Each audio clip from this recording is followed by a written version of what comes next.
왜 예수님만이 유일한 구원의 길인가? 안녕하세요. 소중한 청취자 여러분. 오늘 이 오디오북을 통해 여러분과 함께하게 되어 진심으로 기쁩니다. 인생의 바쁜 일상 속에서 잠시 발걸음을 멈추고 우리 존재의 가장 근본적인 질문에 대해 생각해 보는 시간을 가지셨으면 합니다. 여러분은 혹시 이런 생각을 해보신 적이 있으신가요? 왜 기독교인들은 예수님만이 구원의 유일한 길이라고 주장할까? 또는 다양한 종교와 철학이 존재하는 현대 사회에서 그런 주장이 너무 배타적이지 않을까? 아마도 많은 분들이 한 번쯤은 이런 의문을 품어보셨을 겁니다. 이 오디오북에서는 바로 그 질문, 왜 예수님만이 유일한 구원의 길인가? 라는 주제를 다양한 시각에서 탐구해 보려고 합니다.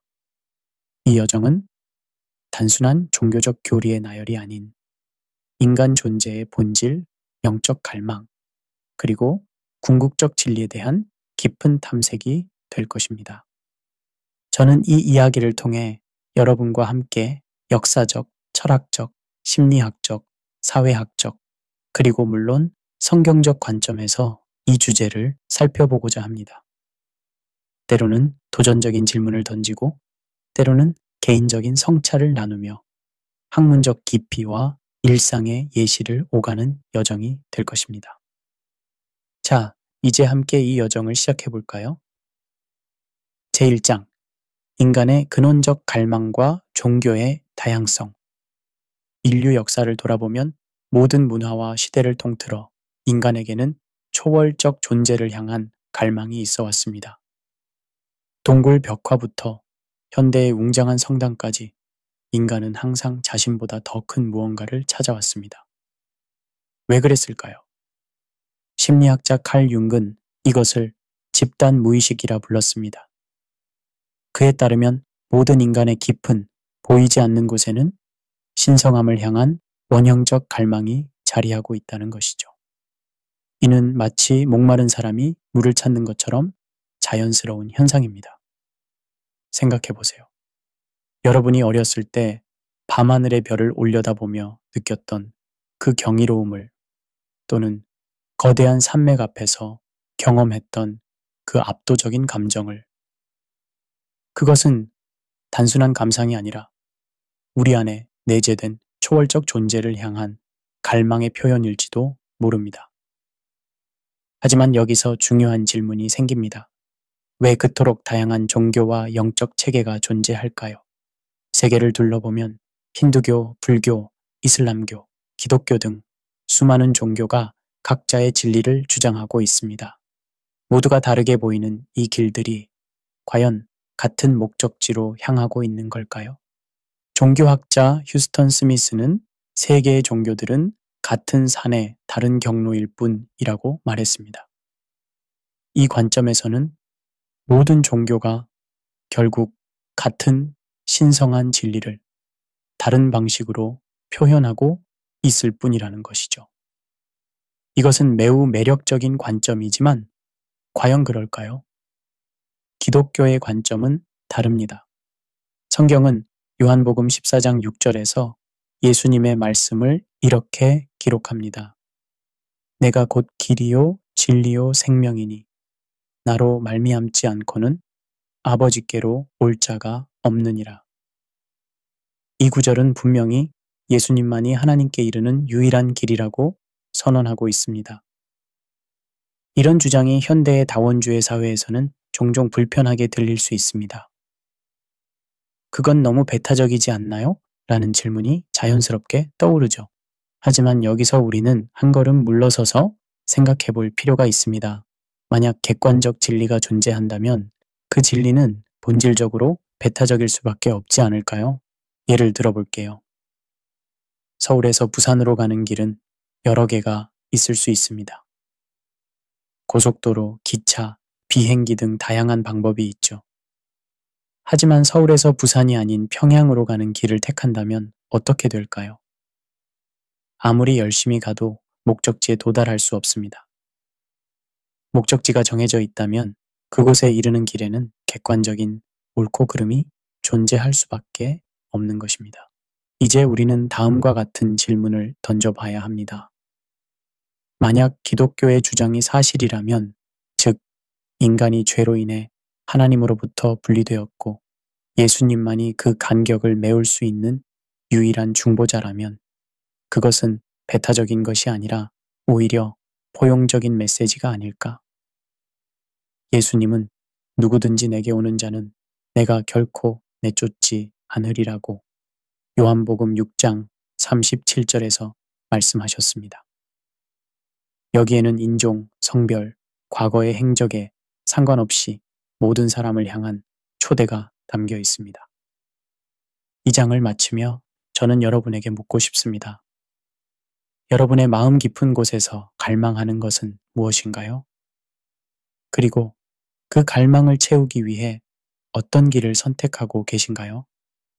진리가 하나라면 그 진리를 찾는 여정은 우리 삶에서 가장 중요한 탐색이 아닐까요? 제2장 인간의 근본적 문제, 죄의 현실.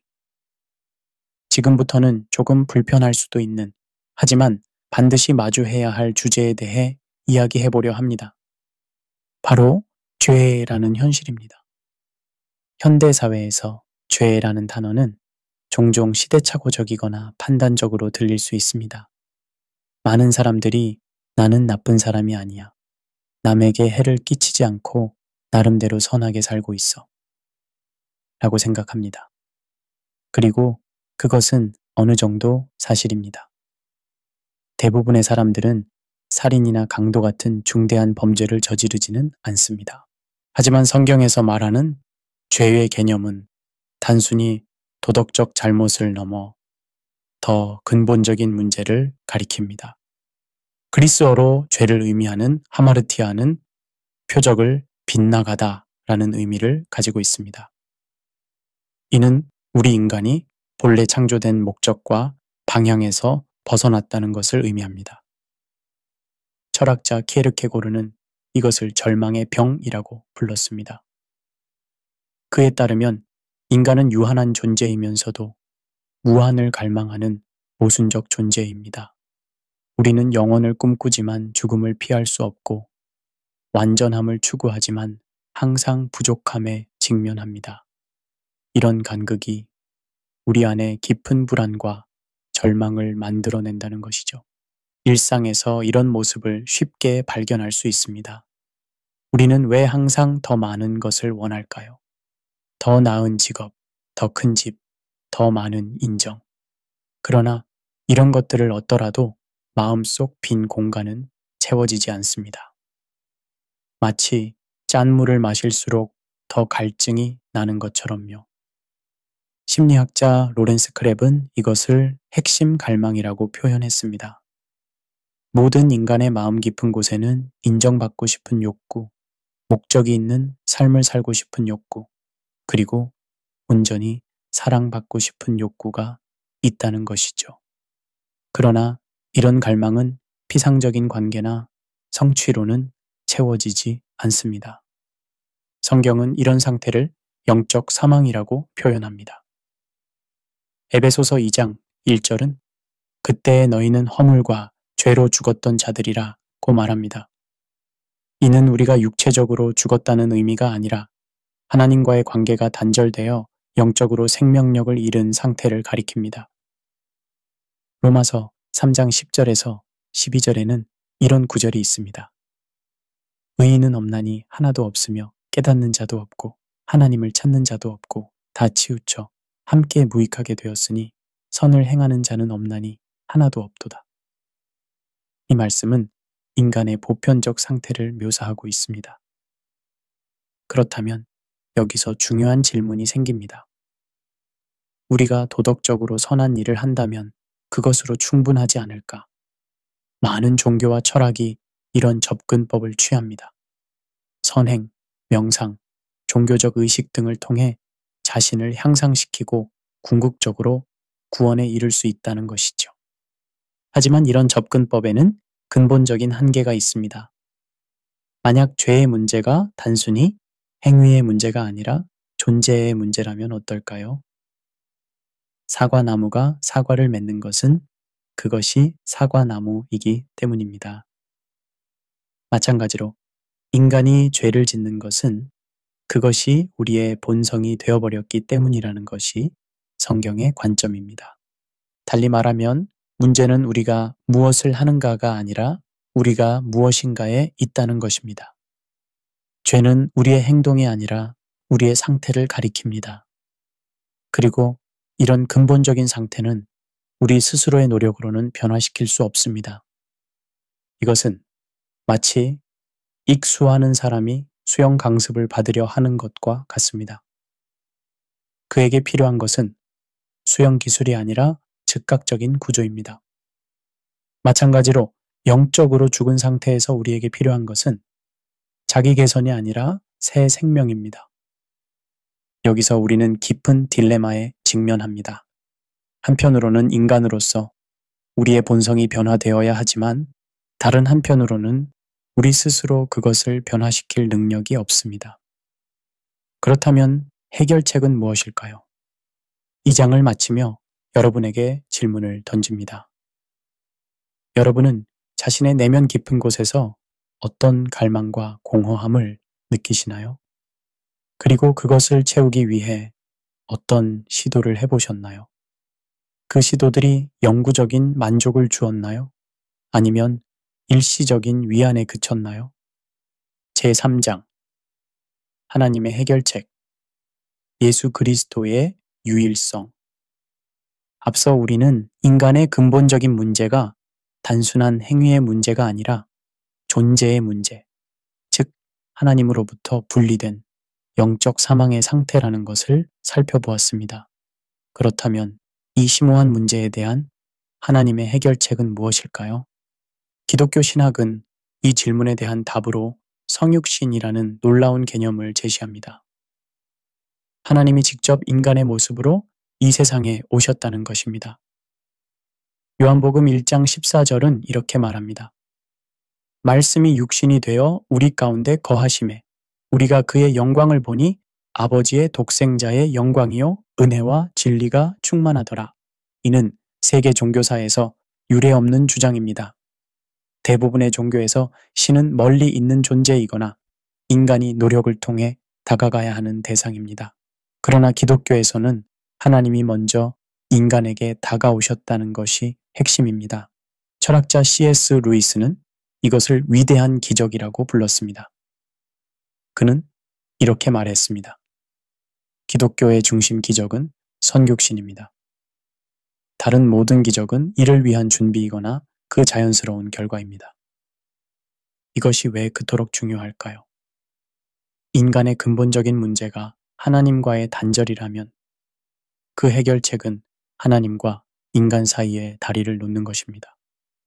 그러나 여기에는 중대한 장애물이 있습니다.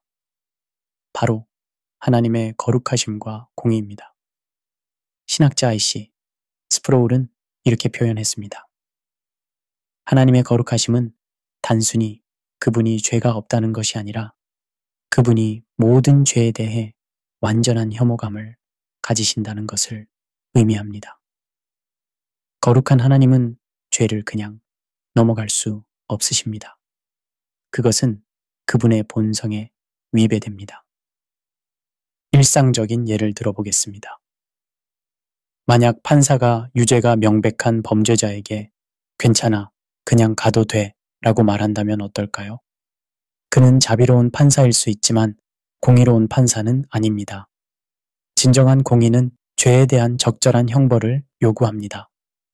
여기서 우리는 딜레마에 직면합니다. 하나님은 사랑이시기 때문에 우리를 용서하고 싶어 하시지만 동시에 공의로우시기 때문에 죄를 간과하실 수 없습니다. 어떻게 이 모순된 요구들이 조화될 수 있을까요? 바로 여기서 예수 그리스도의 십자가가 중심에 서게 됩니다. 디모데전서 2장 5절과 6절은 이렇게 말합니다. 하나님은 한 분이시요 또 하나님과 사람 사이의 중보자도 한 분이시니 곧 사람이신 그리스도 예수라. 그가 모든 사람을 위하여 자기를 대속물로 주셨으니 예수님은 완전한 하나님이시면서 동시에 완전한 인간이셨습니다.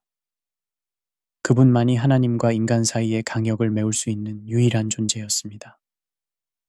십자가에서 그분은 인류의 죄에 대한 형벌을 대신 짊어지셨고, 이를 통해 하나님의 공의와 사랑이 완벽하게 조화를 이루게 되었습니다.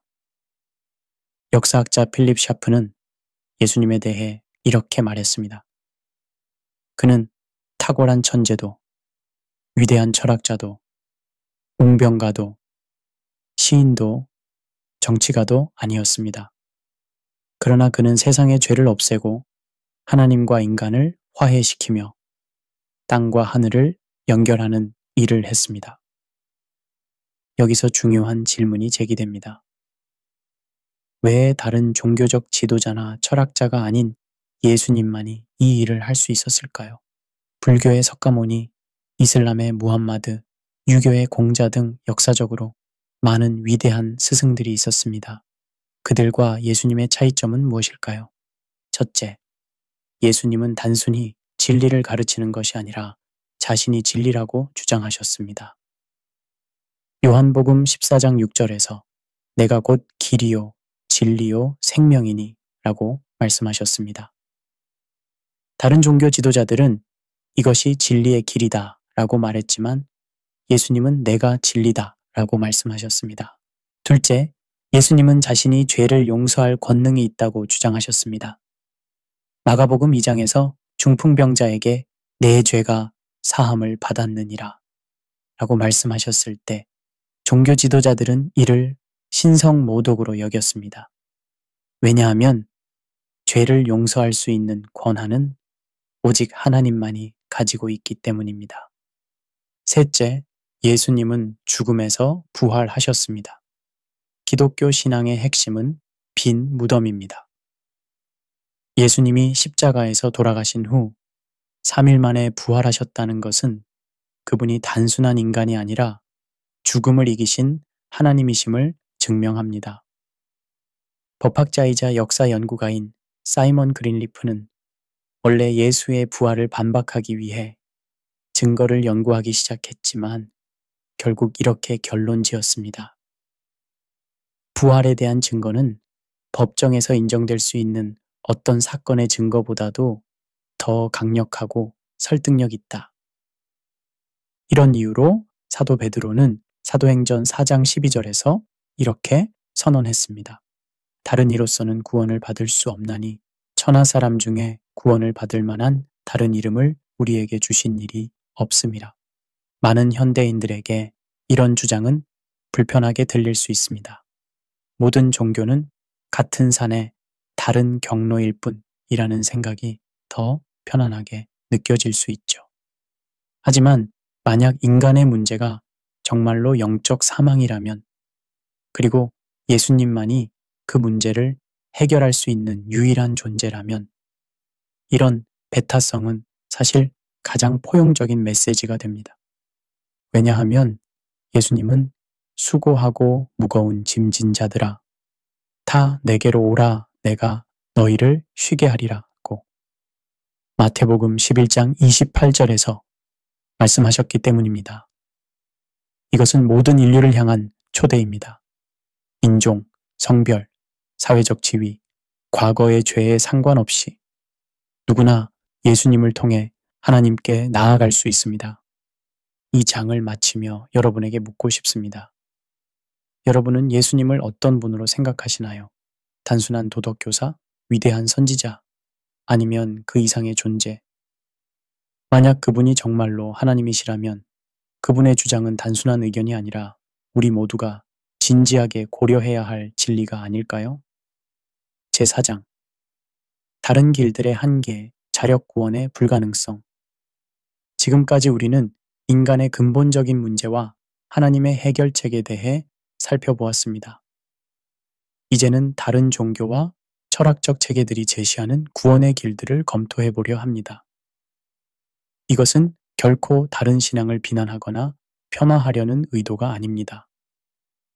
오히려 각 체계가 가진 통찰력을 인정하면서도 그 한계점을 정직하게 살펴보려는 것입니다. 세계의 주요 종교와 철학적 체계들은 크게 세 가지 유형으로 분류될 수 있습니다. 첫째, 자력 구원을 강조하는 체계입니다. 불교가 대표적인 예로 깨달음을 통한 해탈을 추구합니다. 불교의 사성제와 팔정도는 인간의 고통 문제와 그 해결책에 대한 깊은 통찰을 제공합니다. 종교학자 휴스턴 스미스는 불교에 대해 이렇게 말했습니다. 불교는 자신의 내면에서 깨달음을 찾으라고 가르친다. 그것은 외부의 신이 아니라 자신의 부처 본성을 발견하는 것이다. 일상적인 예를 들자면 이는 마치 자신의 힘으로 모래밭에서 몸을 끌어올리려는 것과 같습니다. 아무리 노력해도 자신의 무게를 이길 수 없죠. 불교의 깊은 심리학적 통찰에도 불구하고 만약 인간의 문제가 정말로 하나님과의 단절이라면 우리 스스로는 그 간격을 메울 수 없습니다. 둘째, 행위 구원을 강조하는 체계입니다. 이슬람교나 유대교의 일부 전통이 여기에 속합니다. 이런 접근법은 율법과 종교적 의무의 이행을 통한 구원을 강조합니다. 이슬람 신학자 알-가잘리는 이렇게 말했습니다. 천국은 순종과 선행의 결과다. 알라의 법에 따라 살고 5 기둥을 실천하는 자만이 구원을 얻을 수 있다. 그러나 이런 접근법의 문제는 얼마나 충분할까라는 질문에 있습니다. 선행과 종교적 의무가 죄의 문제를 해결하기에 충분한가요? 갈라디아서 2장 16절은 이렇게 말합니다. 사람이 의롭게 되는 것은 율법의 행위로 말미암음이 아니요 오직 예수 그리스도를 믿음으로 말미암는 줄 알므로. 셋째, 자아, 신격화를 강조하는 체계입니다. 뉴에이지 운동이나 일부 동양 철학이 여기에 속합니다. 이런 접근법은 인간 내면에 신성이 있으며 이를 발견하고 발현시키는 것이 목표라고 가르칩니다. 뉴에이지 사상가 마릴린 퍼거슨은 이렇게 말했습니다. 우리는 모두 내면의 신성을 가지고 있다. 영적 각성은 자신이 이미 신적 존재임을 깨닫는 것이다. 이런 관점은 현대 서구 사회에서 특히 매력적으로 다가옵니다. 그러나 이는 창세기 3장에서 뱀이 아담과 하와에게 한 약속과 놀랍도록 유사합니다. 너희가 그것을 먹는 날에는 하나님과 같이 되어. 사회학자 피터 버거는 이런 현상을 개인주의적 영성이라고 부르며 이것이 현대 서구 사회의 지배적인 종교적 패러다임이 되었다고 지적합니다. 그러나 그는 또한 이것이 자기 기만의 위험을 내포하고 있다고 경고합니다. 이런 다양한 접근법들은 분명 가치 있는 통찰을 제공합니다. 불교의 마음에 대한 이해, 이슬람의 헌신과 규율, 뉴에이지의 경이로움에 대한 강조는 모두 중요한 요소들입니다. 그러나 기독교적 관점에서 볼 때 이들은 근본적인 문제를 해결하지 못합니다. 기독교 신학자 마이클 호트는 이렇게 말합니다.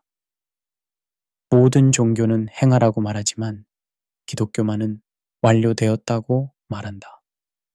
다른 종교가 인간의 노력을 강조한다면 기독교는 하나님의 은혜를 중심에 둡니다. 에베소서 2장 8절과 9절은 이렇게 말합니다. 너희는 그 은혜에 의하여 믿음으로 말미암아 구원을 받았으니 이것은 너희에게서 난 것이 아니요 하나님의 선물이라. 행위에서 난 것이 아니니 이는 누구든지 자랑하지 못하게 함이라. 여기서 제기되는 중요한 질문은 이것입니다.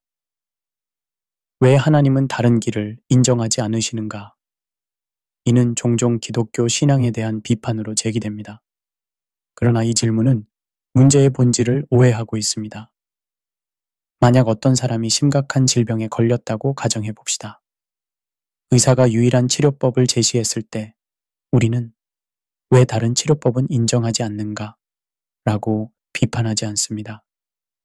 문제의 본질이 생명과 죽음의 문제라면 유일한 해결책을 제시하는 것은 배타성이 아니라 진실성의 문제입니다. 마찬가지로 만약 인간의 문제가 정말로 영적 사망이라면, 그리고 예수 그리스도만이 그 문제를 해결할 수 있는 유일한 방법이라면, 이것은 배타적인 것이 아니라 생명을 주는 진리인 것입니다. C.S. 루이스는 이렇게 말했습니다. 만약 당신이 익사하고 있는데 누군가 로프를 던진다면 그것이 유일한 로프라는 사실은 문제가 되지 않는다. 중요한 것은 그것이 당신을 구할 수 있다는 것이다. 이 장을 마치며 저는 여러분에게 묻고 싶습니다. 여러분은 지금까지 어떤 방식으로 내면의 공허함을 채우려 하셨나요? 그리고 그것이 영구적인 만족을 주었나요? 만약 지금까지 시도한 방법들이 충분하지 않았다면 예수 그리스도가 제시하는 길을 진지하게 고려해 보실 의향이 있으신가요? 제5장 예수님을 통한 새 생명, 은혜와 믿음의 길. 지금까지 우리는 인간의 근본적인 문제와 다양한 해결책의 한계에 대해 살펴보았습니다. 이제 기독교가 제시하는 구원의 길, 즉 예수 그리스도를 통한 새 생명의 길에 대해 더 깊이 탐구해 보려 합니다. 기독교 신앙의 핵심은 은혜라는 개념입니다. 은혜란 무엇일까요? 신학자 웨인 그루뎀은 이렇게 정의합니다. 은혜는 우리가 받을 자격이 없는 하나님의 호의입니다. 다시 말해, 우리가 노력해서 얻은 것이 아니라 하나님이 값없이 주시는 선물입니다. 심리학자 데이비드 마이어스는 인간의 심리에 대해 이런 관찰을 했습니다. 우리는 모두 자신의 가치를 입증하려는 깊은 욕구를 가지고 있다. 이것이 우리가 성취와 인정을 추구하는 이유다. 그러나 기독교는 우리의 가치가 성취에 있지 않고 하나님이 우리에게 부여하신 가치에 있다고 가르칩니다. 일상에서 이를 이해하기 위한 예를 들어보겠습니다. 부모와 자녀의 관계를 생각해 보세요. 좋은 부모는 자녀가 무언가를 성취했기 때문에 사랑하는 것이 아니라 그저 자신의 자녀이기 때문에 사랑합니다. 자녀는 사랑받기 위해 무언가를 해야 하는 것이 아니라 이미 사랑받는 존재이기 때문에 자유롭게 성장할 수 있습니다. 하나님의 은혜도 이와 유사합니다. 로마서 5장 8절은 이렇게 말합니다. 우리가 아직 죄인 되었을 때에 그리스도께서 우리를 위하여 죽으심으로 하나님께서 우리에 대한 자기의 사랑을 확증하셨느니라. 이것이 바로 은혜의 본질입니다. 우리가 변화되거나 개선되기 전에 하나님이 먼저 우리를 사랑하셨다는 것입니다. 그렇다면 이 은혜는 어떻게 우리의 것이 될까요? 성경은 믿음을 통해서라고 말합니다. 에베소서 2장 8절은 너희는 그 은혜에 의하여 믿음으로 말미암아 구원을 받았으니 라고 말합니다. 이 믿음은 단순한 지적 동의나 감정적 반응을 넘어서는 것입니다. 신학자 알리스터 맥그라스는 이렇게 말합니다. 기독교적 믿음은 단순히 예수님에 관한 사실을 믿는 것이 아니라 예수님 자신을 믿는 것이다. 이는 지식적 차원을 넘어 인격적 신뢰와 헌신을 포함합니다. 이를 이해하기 위해 번지 점프를 생각해 보세요. 번지 점프를 하기 전에 여러분은 줄의 안전성과 물리학적 원리에 대해 모든 것을 알 수 있습니다. 그러나 실제로 플랫폼에서 뛰어내리는 순간에는 지식을 넘어선 신뢰의 행위가 필요합니다. 기독교적 믿음도 이와 같습니다. 예수님에 관한 지식을 넘어 우리의 모든 것을 그분께 맡기는 행위입니다. 그런데 여기서 중요한 질문이 제기됩니다. 예수님을 믿으면 정말로 우리의 삶이 변화될까요? 많은 사람들이 종교를 단순한 위안이나 도덕적 지침 정도로 생각합니다. 그러나 기독교는 그 이상을 주장합니다. 고린도후서 5장 17절은 이렇게 말합니다. 그런즉 누구든지 그리스도 안에 있으면 새로운 피조물이라. 이전 것은 지나갔으니 보라 새 것이 되었도다. 신경과학자 앤드류 뉴버그는 종교적 경험이 실제로 뇌의 구조와 기능에 변화를 가져올 수 있다는 연구 결과를 발표했습니다. 그의 연구에 따르면 진정한 영적 경험은 단순한 심리적 현상이 아니라 인간의 전체적 존재에 영향을 미치는 변화입니다. 실제로 많은 사람들의 삶에서 이런 변화를 볼 수 있습니다. 알코올 중독에서 벗어나 새 삶을 찾은 사람들, 깊은 원한과 분노에서 해방되어 용서의 자유를 경험한 사람들, 무의미한 삶에서 벗어나 목적과 소명을 발견한 사람들. 이런 변화는 단순한 심리적 조작이나 일시적 감정을 넘어서는 것입니다. 사도 바울은 이전에 기독교인들을 박해하던 사람이었지만 예수님을 만난 후 완전히 변화된 삶을 살았습니다. 그는 갈라디아서 2장 20절에서 이렇게 고백합니다. 내가 그리스도와 함께 십자가에 못 박혔나니 그런즉 이제는 내가 사는 것이 아니요 오직 내 안에 그리스도께서 사시는 것이라. 이것이 바로 기독교가 말하는 거듭남입니다. 요한복음 3장에서 예수님은 니고데모에게 사람이 거듭나지 아니하면 하나님의 나라를 볼 수 없다고 말씀하셨습니다.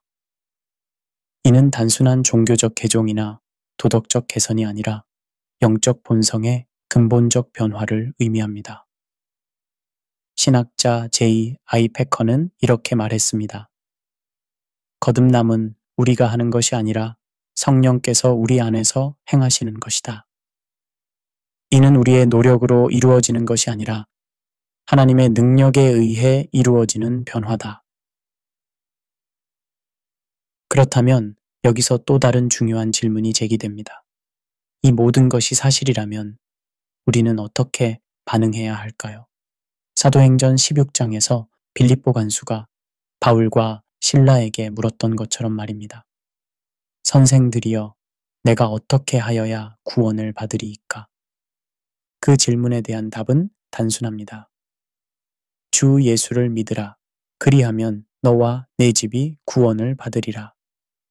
이것은 종교적 의무나 철학적 깨달음이 아니라 한 인격체와의 관계에 대한 초대입니다. 실용적으로 이는 3가지 단계를 포함합니다. 첫째, 인정하는 것입니다. 우리의 죄와 하나님으로부터의 분리 상태를 인정하는 것입니다. 로마서 3장 23절은 모든 사람이 죄를 범하였음에 하나님의 영광에 이르지 못하더니 라고 말합니다. 둘째, 믿는 것입니다. 예수 그리스도가 우리의 죄를 위해 죽으시고 부활하셨으며 그분만이 우리를 구원할 수 있다는 것을 믿는 것입니다. 로마서 10장 9절은 네가 만일 내 입으로 예수를 주로 시인하며 또 하나님께서 그를 죽은 자 가운데서 살리신 것을 네 마음에 믿으면 구원을 받으리라고 말합니다. 셋째, 받아들이는 것입니다. 예수님을 우리 삶의 주인으로 영접하는 것입니다. 요한복음 1장 12절은 영접하는 자, 곧 그 이름을 믿는 자들에게는 하나님의 자녀가 되는 권세를 주셨으니 라고 말합니다. 이 장을 마치며 여러분에게 묻고 싶습니다. 여러분은 지금 어디에 서 계신가요? 예수님에 대해 많은 것을 알고 있지만 아직 그분을 개인적으로 신뢰하지 않고 계신가요? 아니면 이미 그분을 영접하고 새 생명을 경험하고 계신가요? 어느 쪽이든 오늘이 여러분의 영적 여정에서 중요한 날이 될 수 있습니다. 제6장 유일한 길이라는 주장의 현대적 도전들. 지금까지 우리는 왜 예수님만이 구원의 유일한 길인지에 대한 성경적, 신학적 근거를 살펴보았습니다. 이제는 이러한 주장이 현대 사회에서 직면하는 도전들과 그에 대한 응답을 탐구해 보려 합니다. 현대 사회, 특히 서구 민주주의 사회는 다원주의와 상대주의적 가치관이 지배적입니다. 철학자 찰스 테일러는 이런 현상을 세속화된 시대라고 부르며 이 시대의 특징은 어떤 초월적 신앙도 선택사항일 뿐 필수가 아니다 라는 인식이라고 설명합니다. 이런 문화적 배경에서 예수님만이 유일한 길이라는 주장은 여러 가지 도전에 직면합니다. 가장 흔한 도전들을 살펴보겠습니다. 첫째, 그것은 너무 배타적이지 않은가? 라는 비판입니다. 사회학자 로버트 벨라는 현대 서구 사회의 지배적인 종교적 태도를 세일라니즘이라고 불렀습니다. 이는 각자 자신에게 맞는 영성을 선택할 권리가 있다는 믿음입니다. 이런 관점에서 볼 때 예수님만이 유일한 길이라는 주장은 편협하고 배타적으로 들릴 수 있습니다. 그러나 여기서 우리는 배타성과 유일성을 구분할 필요가 있습니다. 철학자 레슬리 뉴비기는 이렇게 말했습니다. 진리의 본질은 배타적이다. 만약 어떤 것이 참이라면 그것과 모순되는 주장은 거짓일 수밖에 없다. 이 더하기 이는 사라는 수학적 진리는 배타적이지만 그것이 편협하다고 말하지는 않습니다. 그것은 단순히 진리의 본질입니다. 일상적인 예를 들어보겠습니다. 의사가 특정 질병에 대해 단 하나의 치료법만 있다고 말한다면 우리는 그를 편협하다고 비난하지 않습니다. 오히려 그의 진단이 정확하다면 그것은 생명을 구하는 중요한 정보입니다. 마찬가지로 예수님만이 구원의 유일한 길이라는 주장은 배타적이지만 그것이 참이라면 이는 가장 중요한 진리입니다. 요한복음 8장 32절에서 예수님은 진리를 알지니 진리가 너희를 자유롭게 하리라고 말씀하셨습니다. 둘째, 예수님을 모르고 죽은 사람들은 어떻게 되는가? 라는 질문입니다. 이는 정말 중요하고 어려운 질문입니다. 신학자 C.S. 루이스는 이에 대해 이렇게 말했습니다. 우리는 예수님을 아는 것이 구원에 필수적이라는 것은 알지만 예수님을 모르는 사람들에 대해 하나님이 어떻게 대하실지는 계시받지 못했다. 성경은 로마서 2장 14절부터 16절에서 이렇게 말합니다. 율법 없는 이방인이 본성으로 율법의 일을 행할 때에는 이 사람은 율법이 없어도 자기가 자기에게 율법이 되나니 그들의 양심이 증거가 되어 이 구절은 하나님이 각 사람을 그들이 가진 빛에 따라 공정하게 심판하실 것임을 암시합니다. 그러나 동시에 우리는 사도행전 4장 12절의 명확한 선언을 잊어서는 안 됩니다. 다른 이로서는 구원을 받을 수 없나니. 이 두 진리 사이의 긴장을 해결하는 것은 우리의 몫이 아니라 하나님의 주권에 맡겨야 할 문제입니다. 신학자 J.I. 패커는 이렇게 조언합니다. 우리는 우리가 알지 못하는 것에 대해 추측하기보다 우리가 분명히 알고 있는 것에 집중해야 한다. 우리가 아는 것은 예수 그리스도가 구원의 유일한 길이며 우리의 책임은 이 메시지를 모든 사람에게 전하는 것이다. 셋째, 종교로 인한 폭력과 분열은 어떻게 설명할 것인가? 라는 비판입니다. 역사적으로 종교적 확신, 특히 배타적 진리 주장은 종종 폭력과 억압의 정당화에 사용되었습니다. 십자군 전쟁, 종교 재판, 종파 간 갈등 등이 그 예입니다. 이것은 타당한 비판이며 기독교인들은 이러한 역사적 실패를 겸손히 인정해야 합니다. 그러나 동시에 우리는 이런 행위들이 예수님의 가르침과 정신의 정면으로 위배된다는 점을 명확히 해야 합니다. 예수님은 마태복음 5장 44절에서 너희 원수를 사랑하며 너희를 박해하는 자를 위하여 기도하라고 가르치셨습니다. 그분은 자신을 체포하러 온 이들에게 폭력을 행사한 제자를 꾸짖으셨고 십자가에서는 자신을 못 박은 이들을 위해 기도하셨습니다. 역사학자 로드니 스타크는 이렇게 지적합니다. 초기 기독교의 확산은 강제나 폭력이 아니라 사랑과 섬김의 혁명적 메시지 때문이었다. 기독교 신앙의 핵심은 권력이나 강제가 아니라 사랑과 희생입니다. 넷째, 그것은 단지 문화적, 역사적 산물이 아닌가라는 의문입니다. 현대 후기 구조주의 사상가들은 모든 진리 주장이 사회적, 문화적 맥락에 의해 형성된다고 주장합니다.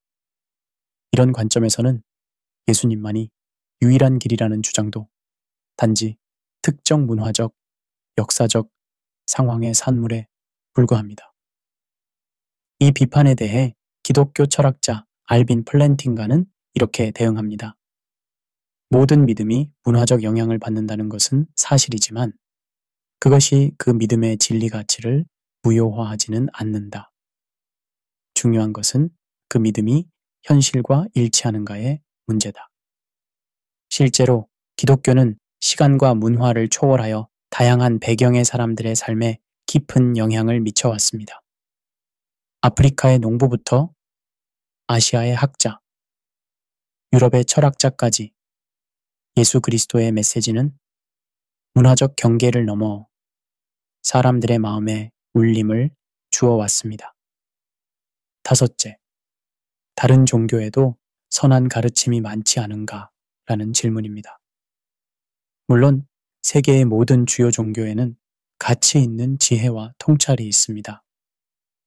불교의 자비, 이슬람의 헌신, 힌두교의 조화에 대한 강조 등은 모두 인정하고 배울 점들입니다. 기독교 사상가 C.S. 루이스는 이를 태고의 진리라고 불렀습니다. 그에 따르면 모든 주요 종교와 도덕 체계에는 보편적 도덕 원칙들이 공통적으로 나타납니다. 이는 하나님이 모든 인간의 마음에 도덕적 법칙을 새겨 놓으셨기 때문입니다. 로마서 2장 15절. 그러나 기독교의 독특성은 도덕적 가르침이 아니라 예수 그리스도의 인격과 사역에 있습니다. 다른 종교의 창시자들은 진리의 길을 보여주겠다고 말했지만 예수님은 내가 곧 진리다 라고 말씀하셨습니다. 이것이 결정적 차이입니다. 이런 도전들을 고려할 때 우리는 어떻게 예수님만이 유일한 길이라는 메시지를 현대 사회에서 표현할 수 있을까요? 첫째, 겸손함으로 접근해야 합니다. 진리를 안다는 것이 우월감이나 오만함의 근거가 되어서는 안 됩니다. 베드로전서 3장 15절은 너희 마음에 그리스도를 주로 삼아 거룩하게 하고 너희 속에 있는 소망에 관한 이유를 묻는 자에게는 대답할 것을 항상 준비하되 온유와 두려움으로 하라고 가르칩니다. 둘째, 사랑으로 진리를 전해야 합니다. 에베소서 4장 15절은 오직 사랑 안에서 참된 것을 하여 라고 말합니다. 진리와 사랑은 분리될 수 없습니다. 사랑 없는 진리는 냉정하고 거칠어지며 진리 없는 사랑은 방향을 잃고 감상적이 됩니다. 셋째, 삶으로 메시지를 보여주어야 합니다. 마태복음 5장 16절에서 예수님은 이같이 너희 빛이 사람 앞에 비치게 하여 그들로 너희 착한 행실을 보고 하늘에 계신 너희 아버지께 영광을 돌리게 하라고 말씀하셨습니다. 우리의 주장이 우리의 삶과 일치할 때 그것은 가장 강력한 증거가 됩니다. 이 장을 마치며 여러분에게 묻고 싶습니다. 이런 도전적인 질문들을 고려할 때 여러분은 예수님에 대해 어떤 결론에 이르게 되나요? 그리고 그 결론이 여러분의 삶에 어떤 의미를 가지나요? 제7장 유일한 길을 걷는 삶, 제자도의 여정. 지금까지 우리는 왜 예수님만이 구원의 유일한 길인지, 그리고 이 주장이 현대 사회에서 어떤 도전에 직면하는지 살펴보았습니다. 이제 마지막 장에서는 이 진리를 알고 받아들인 후 우리가 어떻게 살아가야 하는지에 대해 생각해 보려 합니다. 예수님을 믿는다는 것은 단순히 지식적 동의나 일회적 결정에 그치는 것이 아닙니다. 그것은 삶의 전체적인 방향 전환, 즉 제자도의 여정을 시작하는 것입니다. 신학자 디트리히 본회퍼는 자신의 명저 제자도에서 이렇게 말했습니다. 값싼 은혜는 회개 없는 용서, 고백 없는 성찬, 제자도 없는 교회의 은혜이다. 값진 은혜는 보물이 감추어진 밭과 같아서 사람이 그것을 얻기 위해 기꺼이 모든 것을 팔아버린다. 예수님은 마태복음 16장 24절에서 누구든지 나를 따라오려거든 자기를 부인하고 자기 십자가를 지고 나를 따를 것이니라 고 말씀하셨습니다. 이것은 도전적인 초대입니다. 그렇다면 예수님의 제자로 살아간다는 것은 실제로 어떤 의미일까요? 첫째, 지속적인 변화의 과정입니다. 바울은 로마서 12장 2절에서 너희는 이 세대를 본받지 말고 오직 마음을 새롭게 함으로 변화를 받아 라고 말합니다. 이것은 일회적 사건이 아니라 평생에 걸친 여정입니다. 심리학자 제임스 파울러는 신앙 발달 단계에 대한 연구에서 건강한 영적 성장이 여러 단계를 거쳐 일어난다고 설명합니다. 처음에는 단순하고 문자적인 믿음에서 시작해 질문과 의심의 단계를 거쳐 궁극적으로는 더 깊고 성숙한 신앙에 도달한다는 것입니다. 일상적인 예로 이는 마치 결혼과 같습니다. 결혼식은 하루 만에 끝나지만 결혼 생활은 평생에 걸쳐 발전하고 성숙해가는 관계입니다. 예수님과의 관계도 마찬가지입니다. 둘째, 공동체 안에서의 여정입니다. 기독교 신앙은 본질적으로 개인적이지만 결코 개인주의적이지 않습니다. 히브리서 10장 24절과 25절은 서로 돌아보아 사랑과 선행을 격려하며 모이기를 패하는 어떤 사람들의 습관과 같이 하지 말고 오직 권하여 라고 말합니다. 사회학자 로버트 푸트남은 현대 사회의 가장 큰 문제 중 하나가 혼자 볼링하기, 즉 공동체의 약화라고 지적했습니다. 인간은 본질적으로 관계적 존재이며 특히 영적 성장은 고립된 상태에서는 어렵습니다. 셋째, 섬김의 삶입니다. 예수님은 마가복음 10장 45절에서 인자가 온 것은 섬김을 받으려 함이 아니라 도리어 섬기려 하고 자기 목숨을 많은 사람의 대속물로 주려 함이니라 고 말씀하셨습니다. 예수님을 따른다는 것은 그분의 섬김의 본을 따르는 것을 의미합니다. 역사학자 로드니 스타크는 초기 기독교가 로마 제국에서 급속히 퍼진 이유 중 하나가 기독교인들의 혁명적인 섬김의 모습 때문이었다고 분석합니다. 역병이 돌 때 모두가 도망갔지만 기독교인들은 남아 아픈 이들을 돌보았습니다.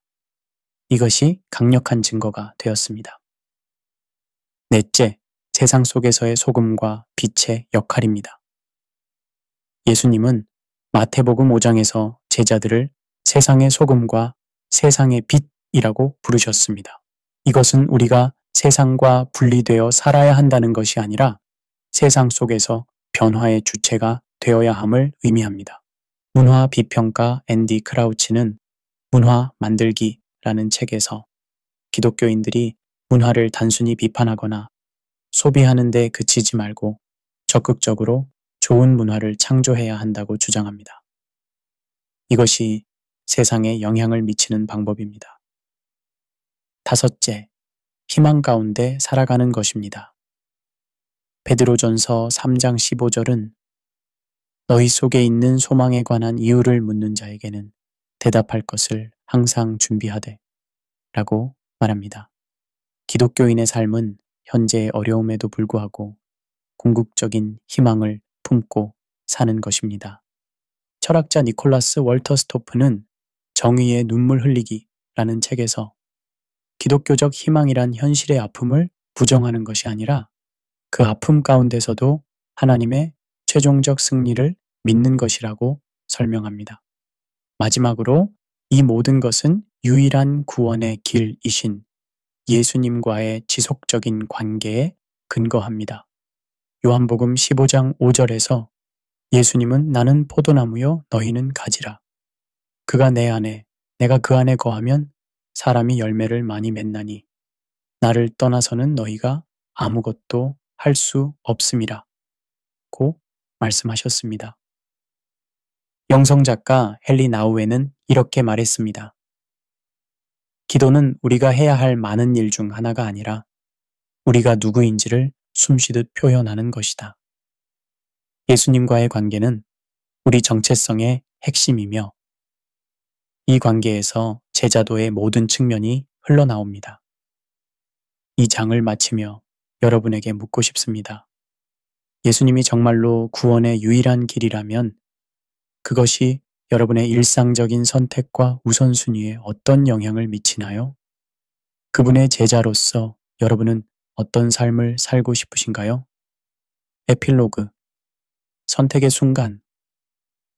사랑하는 청취자 여러분, 이제 우리의 여정이 마무리되어 갑니다. 지금까지 우리는 왜 예수님만이 유일한 구원의 길인가? 라는 중대한 질문을 다양한 각도에서 살펴보았습니다. 우리는 인간의 근원적 갈망과 죄의 현실을 탐구했고 예수 그리스도의 유일성과 다른 종교적 접근의 한계를 비교해 보았습니다. 또한 현대사회에서 이런 주장이 직면하는 도전들을 정직하게 살펴보았고 마지막으로 예수님을 따르는 제자의 삶이 어떤 모습인지 그려보았습니다. 이 모든 탐구 끝에 우리는 결국 선택의 순간에 직면합니다. C.S. 루이스는 그의 명저 순전한 기독교에서 예수님에 대해 우리가 취할 수 있는 태도를 3가지로 요약했습니다. 그에 따르면 예수님은 미치광이, 즉 루나틱이거나 거짓말쟁이, 즉 liar이거나 아니면 주님, 즉 Lord 중 하나여야 한다는 것입니다. 만약 예수님이 하나님이 아님에도 자신이 하나님이라고 주장했다면 그는 미치광이나 거짓말쟁이일 것입니다. 그러나 그의 가르침과 삶의 일관성, 지혜와 균형감을 볼 때 이 2가지 가능성은 설득력이 떨어집니다. 남은 가능성은 그가 실제로 주장한 대로 길이요, 진리요, 생명이라는 것입니다. 이 시점에서 여러분은 각자 자신만의 결정을 내려야 합니다. 이것은 단순한 지적 동의나 종교적 선호의 문제가 아닙니다. 이는 우리의 존재 전체, 우리의 과거와 현재와 미래, 우리의 정체성과 목적에 관한 것입니다. 철학자 블레즈 파스칼은 파스칼의 내기라는 유명한 논증에서 하나님의 존재에 대한 믿음은 단순한 확률 계산을 넘어서는 실존적 결단이라고 말했습니다. 마찬가지로 예수님이 누구신지에 대한 우리의 결정은 우리 삶의 방향을 결정짓는 중대한 선택입니다. 요한복음 3장 16절은 이렇게 말합니다. 하나님이 세상을 이처럼 사랑하사 독생자를 주셨으니 이는 그를 믿는 자마다 멸망하지 않고 영생을 얻게 하려 하심이라. 이것이 기독교 복음의 핵심입니다. 하나님의 사랑, 그리스도의 희생, 그리고 믿음을 통한 새 생명. 오늘 여러분이 어떤 상황에 처해 있든, 어떤 배경을 가지고 있든, 과거에 어떤 선택을 했든 상관없이 예수님의 초대는 여전히 유효합니다. 요한계시록 3장 20절에서 그분은 이렇게 말씀하십니다. 내가 문 밖에 서서 두드리노니 누구든지 내 음성을 듣고 문을 열면 내가 그에게로 들어가 그와 함께 먹고 그는 나와 함께 먹으리라. 이 초대에 어떻게 응답하실지는 전적으로 여러분의 선택입니다. 그러나 한 가지 확실한 것은 이 질문에 대한 여러분의 답변이 여러분의 삶에서 가장 중요한 결정이 될 것이라는 점입니다. 우리가 함께한 이 여정이 여러분에게 영감을 주고 도전을 제공하며 무엇보다 진리를 향한 열정을 불러일으켰기를 바랍니다. 요한복음 8장 32절의 말씀처럼 진리를 알지니 진리가 너희를 자유롭게 하리라. 감사합니다. 그리고 여러분의 영적 여정에 하나님의 지혜와 은혜가 함께하기를 기도합니다.